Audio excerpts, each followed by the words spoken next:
Saya glances at me over her shoulder, like she knows something that I don't. Have you already thought of a way to kill her? Well, I've been thinking about it, but I haven't come up with anything yet. I was hoping that you might have some ideas. Leave it to me. She says, grinning with unusual confidence. I have a way of dealing with this that you would never dream of.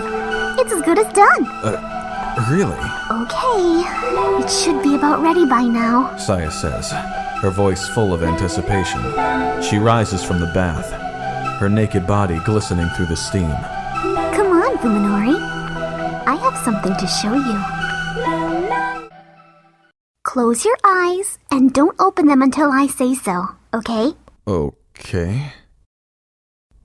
I have no idea what's going on, but I do as Saya says and close my eyes. She takes my hand and leads me up the stairs, so the surprise she has for me must be up on the second floor. As I wonder what it could be, the sound of something crying upstairs reaches my ears, putting me on guard instantly.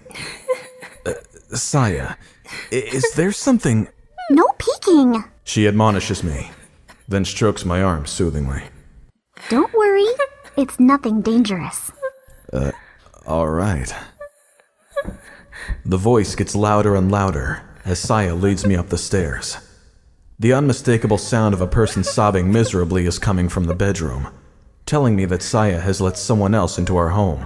At first, I'm amazed that she can be so careless after what happened to her 2 days ago.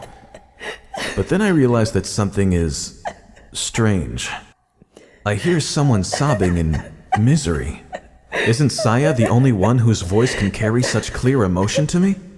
Although I still have my eyes closed when Saya leads me into the bedroom, I know that there is someone moaning and trembling right in front of me. However, I smell none of the human body odor that normally turns my stomach. Okay, time to meet face to face. Open your eyes, Fuminori. I obey and open my eyes, and am struck dumb by what I see.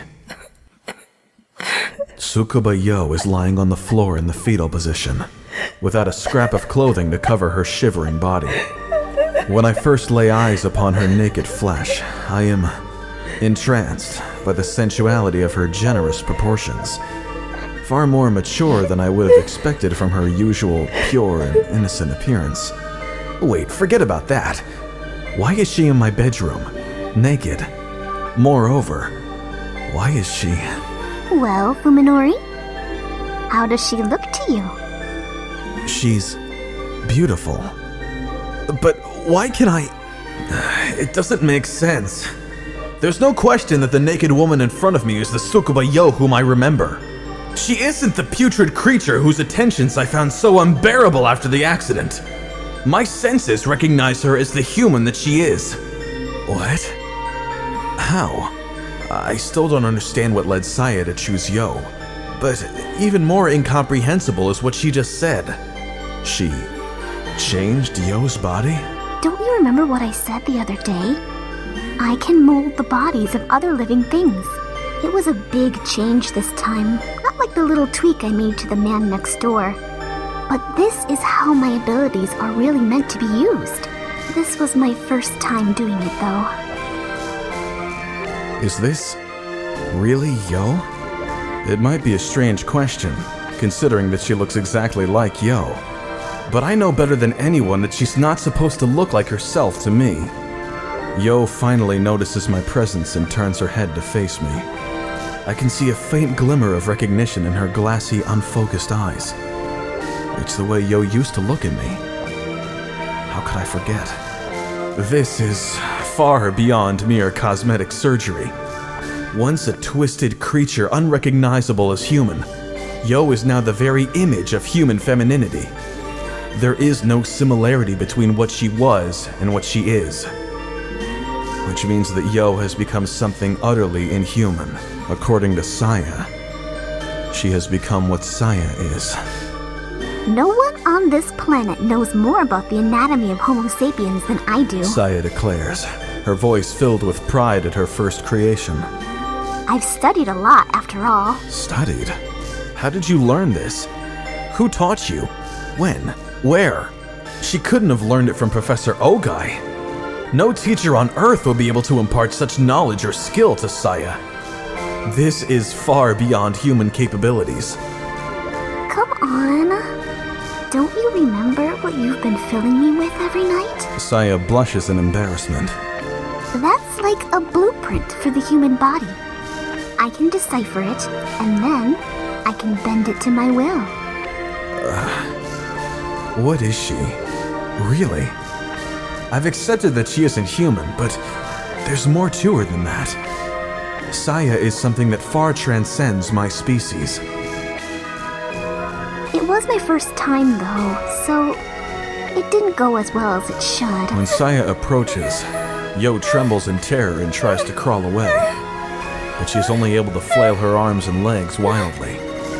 It's like she doesn't know how to move her new body, and the only sounds coming out of her mouth are frightened moans.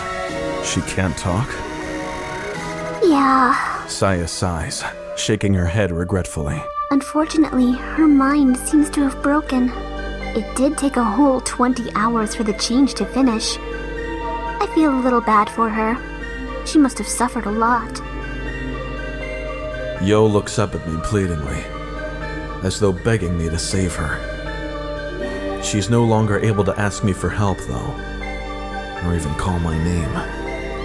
Well? Saya asks, her eyes shining with anticipation. Do you like her? I'm at a loss for how to respond. Who do you mean? You said you wanted a family and friends, didn't you? That's why I got this present for you. Her innocent explanation only confuses me further. A present? Come on, it's not like she's a puppy. There's not much difference. Her head is totally empty after all. I'm happy that Saya wants to please me, but she could use a little more common sense. It's not that. Holding a person captive is probably a lot harder than you think. Don't worry about it. Look, I have her chained up. The only thing preventing Yo from being totally naked is the leather collar around her neck. I have no idea where Saya got it from, but it's the kind of dog collar that would be sold in any pet store. And attached to it is a chrome chain that's fastened to one of the bedposts. Yo tries to get away again, but Saya sends her sprawling with a tug of the chain. Yo falls clumsily to the floor, squealing in pain. Her actions are those of an unintelligent animal, just as Saya said. And besides, it's not like she can do anything complicated like escape and get help anymore. There's nothing for you to worry about, is there? Saya has a point. I was racking my brain trying to come up with a plan to kill Tsukuba Yo, but now my problem has been solved in a way that I'd never imagined. If a normal person looks upon her now, they'll probably see no trace whatsoever of the old Yo. And if she has no memories and can't even speak, it's perfect. Saya has killed Yo without taking her life. There's still the problem of what Saya means by giving Yo to me, however. You're not happy? Saya asks dejectedly, her confidence suddenly gone as though it was never there. Did I misunderstand again? Is this a problem for you? No. I can take good care of her all by myself. I won't let her make things difficult for you. So, can she stay? That's not it. The last thing I want is to reject this symbol of Saya's affection. But how can I explain to Saya the reason that I can't look at the naked woman writhing on the floor? It's not that. Yo is the first human figure besides Saya that I've seen in the 3 months since the accident. And she's a woman. A woman positively glowing with voluptuous feminine beauty. Of course I'm happy, but I also can't ignore the voice of reason that's telling me not to be. I'm happy, really, but if I show how pleased I am, I'm worried that she'll... Huh? Saya looks puzzled, as though she has absolutely no idea what I'm getting at. I mean, look, she's still a girl, right? Don't you balk at the thought of me living with another girl? After considering this briefly, Saya finally seems to understand what I'm trying to say. not. You're thinking too much. Maybe I'm worrying too much. Although I'm pretty sure that I'm just showing the consideration that any man who's sworn his love to a woman would show. Or maybe Saya doesn't understand that a man faced with a woman's naked body can't help but react, regardless of his feelings. How funny. You really are kind, Fuminori. Yeah? I only did this so that she would be able to please you. If you like her and enjoy spending time with her, then I'll be happy too. You have nothing to be shy about. I hate to say this, but I struggle to find the right words to express my true feelings. Men are, well, really depraved creatures, and I mean, Yo's body has features that are totally different than yours, right? So, even though it's totally different from my love for you, I can't help but get aroused. With each word that I squeeze from my lips, Saya seems to get more and more amused, until finally she starts shaking with laughter. I know! Saya exclaims jovially, patting my shoulder with one hand and wiping tears of mirth from her eyes with the other. There's no reason to be ashamed of your natural male instincts, is there?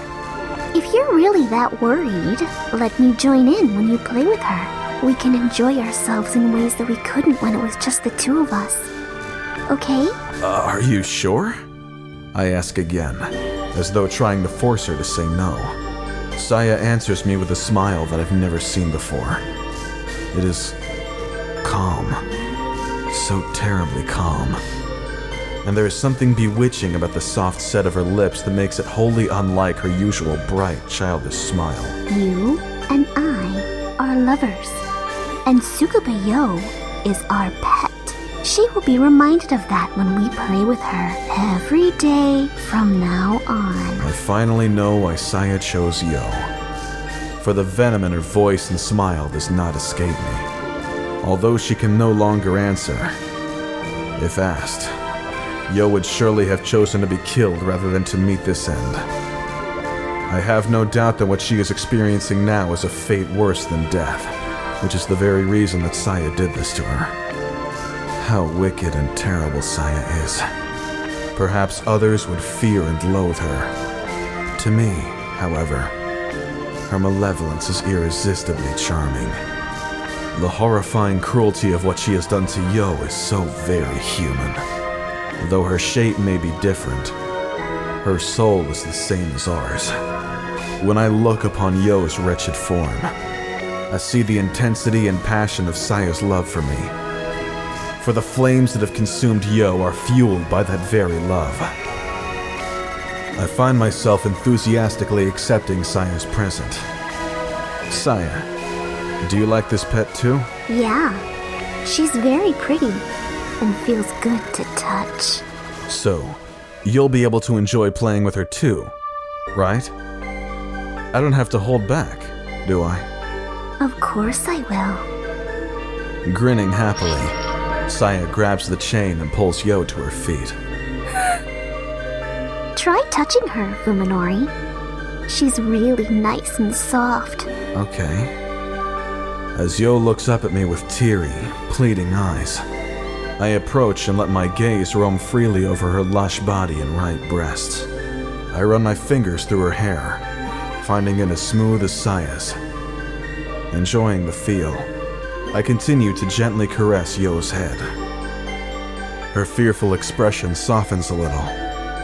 Perhaps she remembers me in some part of her mind, and still thinks that I am someone who will be kind to her. How foolish. At Saya's behest, the two of them enjoy themselves with Yo's body as a medium, treating her voluptuous frame harshly as a toy to bring pleasure to them both. No matter how she struggles beneath them, Yo is helpless to resist. Between Fuminori's base lust and Saya's patronizing possession of Fuminori, Yo is nothing but a pet to their desire. I don't expect an answer. If Saya is asleep or doesn't want to respond, I won't mind. Saya turns to me, however, and draws my gaze into the deep pools of her eyes. It's kind of hard to explain. She thinks for a while, as though searching for the right words, then says simply, You know the dandelion flower? The one that scatters its seeds in the wind? Yeah? The wind carries those fluffy seeds far, far from where they were born. What if one of them ends up in a desert where not even a single blade of grass is growing? If you can imagine how that lone seed will feel, then you might be able to understand me. As I consider Saya's answer, she continues her story. The seed is a baby plant, after all. If it does its best, it can turn even a desert into a garden. Maybe that little seed will decide to try its hardest.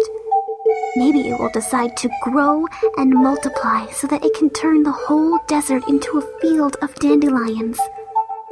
What do you think can give that dandelion seed the strength to do so? What? Saya smiles softly and caresses my cheek. All it needs is to be loved by just one person in the whole desert. All it needs is to be told how pretty dandelions are. The loving touch of her slender fingers fills me with peace and joy. I love you. I pull her into my chest, nodding silently. Stay with me forever. Never leave my side. Of course. Basking in the soft warmth of our love for each other, we sink into the oblivion of sleep.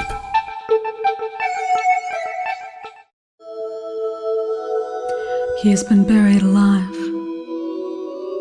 His whole world is the silence and cold of the grave. Ever since his voice gave out and he lost the strength to scream, no coherent thought has run through Kouji's mind. Perhaps his brain was being merciful by shutting down, by forgetting who he is and why he's trapped in this dark well. He's able to ignore the freezing cold that's gradually draining his life. Instead, he dreams.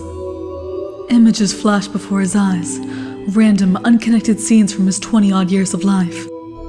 Not all of them are happy times. There are sad, painful memories as well. But even those are merciful, for they're pleasantly warm compared to the death that's encroaching upon him. He dreams of mountains. His older brother had taken him hunting for insects when he was a child. He'd sealed the butterflies that wouldn't fit in their cage in a plastic bag, and later found the bag filled with the wings of suffocated butterflies.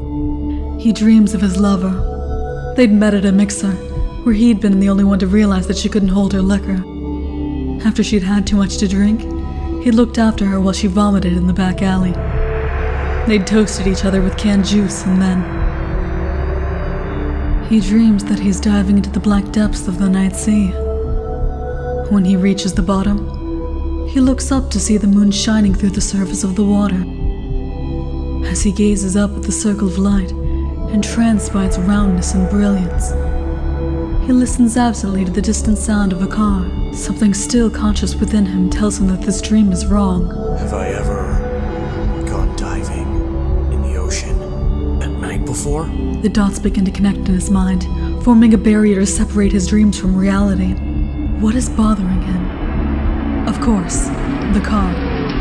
He can hear the sound of an engine coming from far away.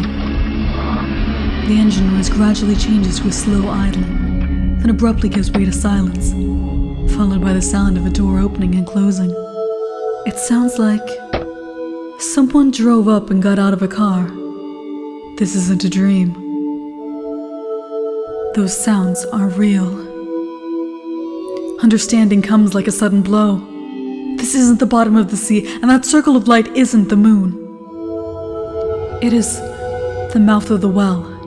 The sun has already risen, and someone is right outside with a car. The last piece of the puzzle falls into place, and he becomes Tono Kouji once more. Help me!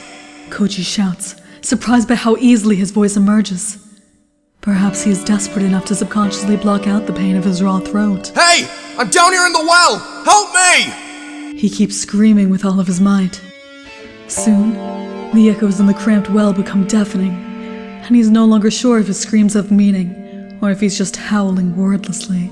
Nevertheless, he continues. His only desire is to be heard. so that whoever is out there will know that he is dying at the bottom of this well. Kouji's wait is not long, but it feels like an eternity when spent at the boundary of hope and despair. Soon, the circle of light above him is partially eclipsed by the silhouette of a person staring down into the well. Tono-kun, are you alive? It's a woman. Although her voice is not familiar, Kouji has heard it somewhere before. For some reason, however, he can't remember who it belongs to. Just hold on, I'll get you out of there. The silhouette vanishes, restoring the light to a perfect circle. Fear of being left alone again threatens to send Kouji into a panic. But his reason has recovered enough for him to resist the urge. She said she's going to get me out.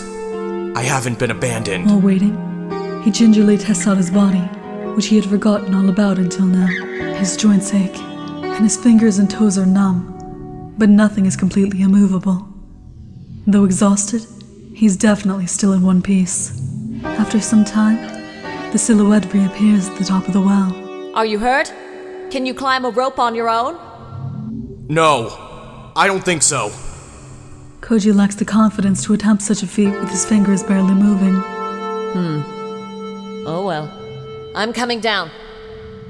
After a brief pause, the owner of the voice tosses the knotted climbing rope into the well. He grabs the rope as soon as it reaches him, its definite presence filling him with true relief. Finally free from his despair, he's able to start asking questions. Specifically, who is his savior? The rope shakes as the woman climbs carefully down the ladder, the beam from the floodlight slung over his shoulder, pushing back the shadows cast by her body. She is soon standing in the same mud as Kouji, and he finds himself face to face with... Doctor? Were you expecting someone else? Kouji couldn't have imagined that his savior would turn out to be Dr. Tanbo Ryouko, neurosurgeon at the Tokyo University Medical Center.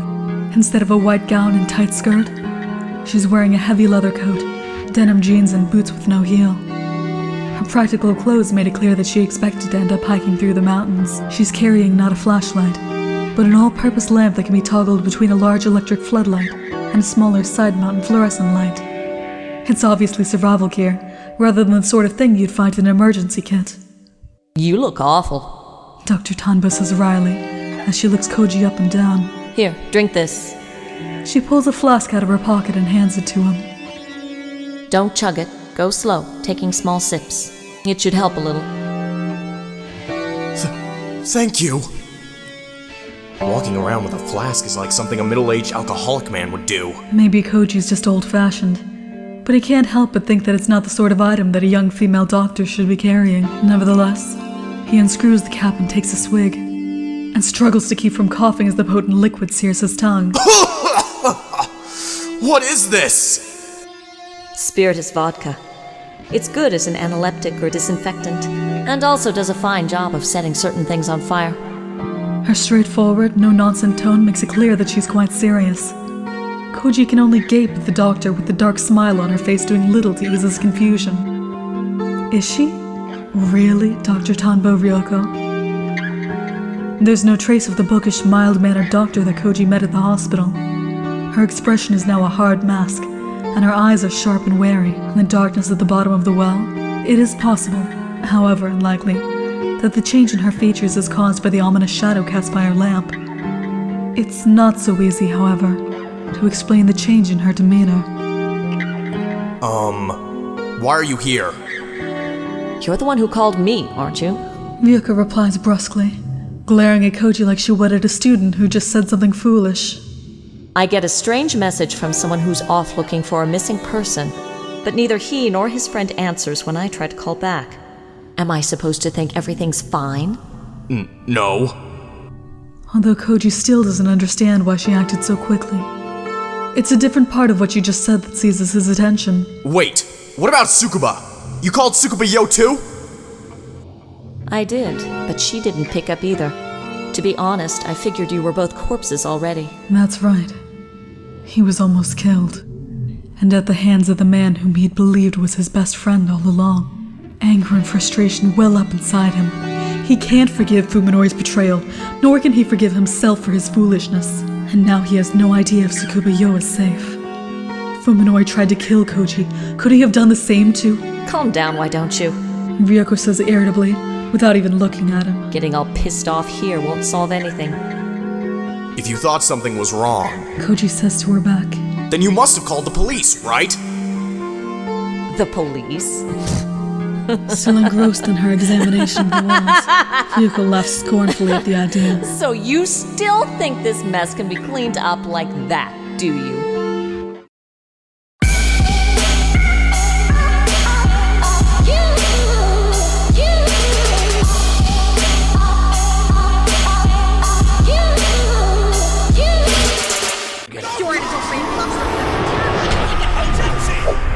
Let's Start Project.